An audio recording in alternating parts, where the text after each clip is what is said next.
kami Kesultanan Kutai Kartanegara persilakanlah untuk membangun IKN di Kota Raja ini.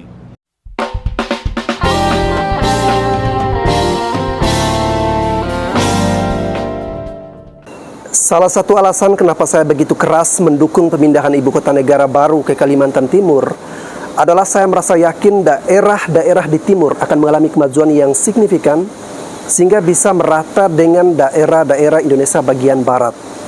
Teman-teman coba buka Google, kalian ketik provinsi termiskin di Indonesia. Juara 1, provinsi paling miskin di Indonesia adalah Papua. Juara 2 adalah Papua Barat.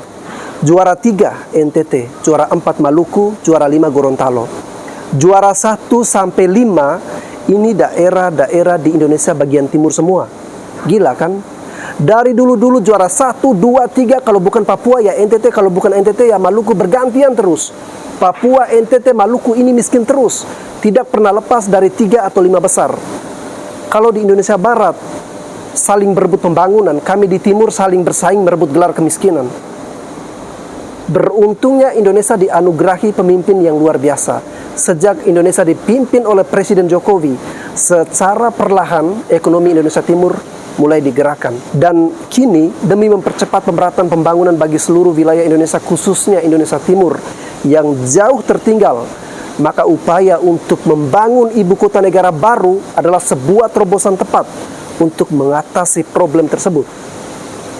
Namun alih-alih bukannya didukung oleh segenap masyarakat Indonesia, malah ada pihak-pihak yang bergelar profesor, doktor, dan para intelektual lainnya yang mencoba menghambat proses pembangunan ibu kota negara baru. Seolah-olah pembangunan ibu kota negara baru itu akan 100% pakai uang pribadinya mereka. Mereka membuat petisi, menggugat undang-undang IKN ke MK, seolah-olah mengatasnamakan rakyat. Padahal rakyat Indonesia mayoritas mendukung, terutama masyarakat Kalimantan yang begitu bangga dan antusias tanah mereka dijadikan ibu kota negara baru. Salah satu tokoh berpengaruh di Kalimantan yang ikut mendukung adalah Sultan Kutai Kartanegara. Sultan Kutai Kartanegara Ing Martadipura Sultan Haji Muhammad Arifin mengajak semua masyarakat Kalimantan Timur mendukung pembangunan ibu kota negara baru di Sepaku Penajam Pasir Utara. Kita harus mendukung IKN, jangan ada yang menghambat, begitu kata Sultan. Bahkan konon, menurut kepercayaan Kesultanan Kartanegara, pemindahan ibu kota negara itu sudah diramalkan terlebih dahulu oleh leluhur mereka, Sultan A.M. Parikesit, bahwa akan datang kemuliaan pada abad ke-21.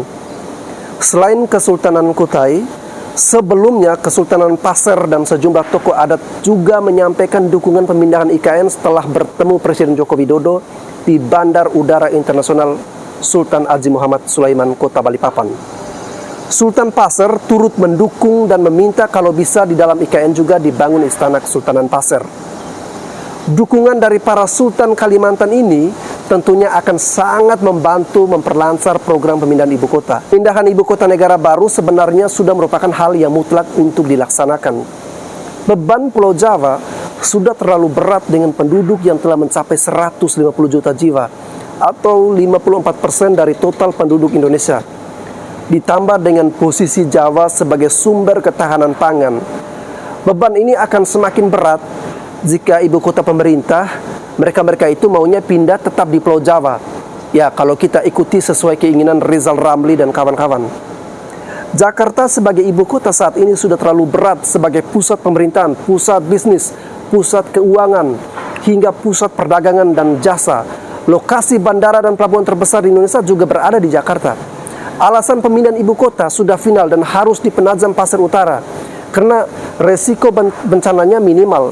Berada di tengah Indonesia, lokasi berdekatan dengan wilayah berkembang, lahan milik pemerintah. Di lokasi pembangunan ibu kota negara baru nanti, pemerintah memiliki 180.000 hektar lahan. Hal ini akan memudahkan pemerintah dalam membangun tanpa terlalu direpotkan dengan urusan pembebasan lahan. Kalau untuk kemajuan Indonesia Timur yang lebih baik, maka saya mendukung langkah pemerintah untuk membangun ibu kota negara baru. Semoga proses pemindahan ibu kota negara baru dapat terus berjalan demi terciptanya pemerataan pembangunan. Oke teman-teman, saya Bastian Sebo, sekian dan terima kasih.